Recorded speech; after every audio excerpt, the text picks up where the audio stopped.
Bismillahirrahmanirrahim. Assalamualaikum warahmatullahi wabarakatuh. Baik anak solih, bagaimana kabarnya? Semoga selalu sehat, tetap semangat belajar ya, meskipun masih di rumah.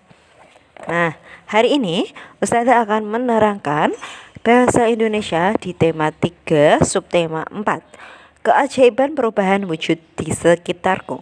Nah, ada dua pembahasan yang akan Ustazah sampaikan.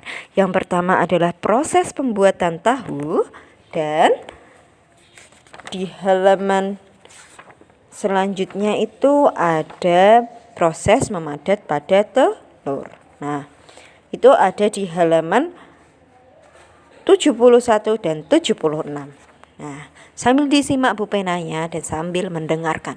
Nah, untuk proses pembuatan tahu, kita tentu tahu ya, tahu itu biasanya berbentuk kotak, bertekstur sangat lembut. Tekstur itu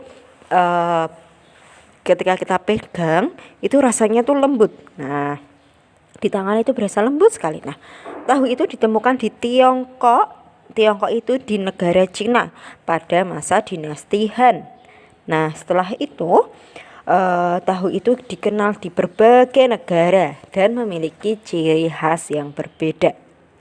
Nah, cara pembuatan tahu yang pertama itu kita memilih kacang kedelai yang kualitasnya itu baik. Direndam terlebih dahulu menggunakan air, kemudian dicuci kembali. Direndam itu kurang lebih 8 jam. Selanjutnya, kedelai dihancurkan dengan blender dan diberi sedikit air sehingga menjadi bubur. Nah, kemudian bubur dari kacang kedelai ini dimasak dan diaduk agar tidak mengental. Diaduknya itu perlahan hingga mengeluarkan gelembung sampai matang. Nah, kemudian bubur tersebut itu disaring. Nah, hasil saringan diaduk perlahan hingga menghasilkan endapan tahu berbentuk gumpalan.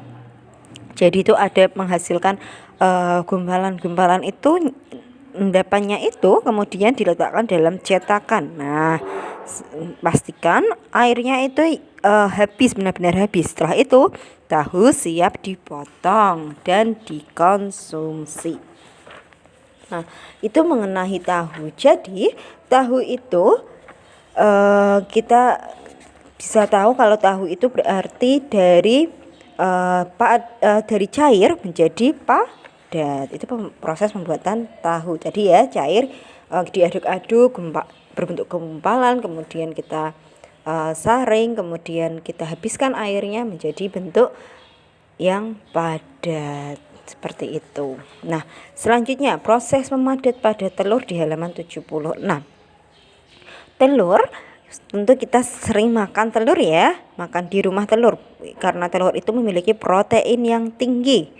Nah, protein itu bagus untuk tubuh kita. Nah, kita biasa memasak telur itu bisa menjadi telur yang berbentuk padat.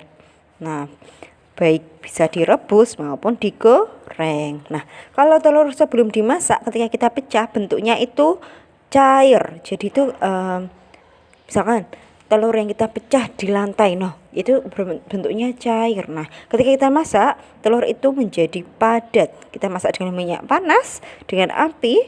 Nah, cairan telur itu akan berbentuk memadat. Nah, begitu pula dengan telur yang kita masak secara direbus atau dengan air mendidih. Nah, kita masukkan telur yang belum kita pecah. Nah, itu ketika kita kupas kulitnya menjadi telur yang padat. Nah, jadi kalau tidak dimasak tadi telur berbentuk cair, kalau sudah dimasak telurnya berbentuk padat. Nah, diamati lagi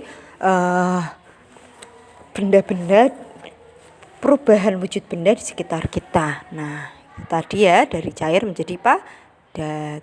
Silahkan dikerjakan soal di portofolio. Terima kasih. Wassalamualaikum warahmatullahi wabarakatuh.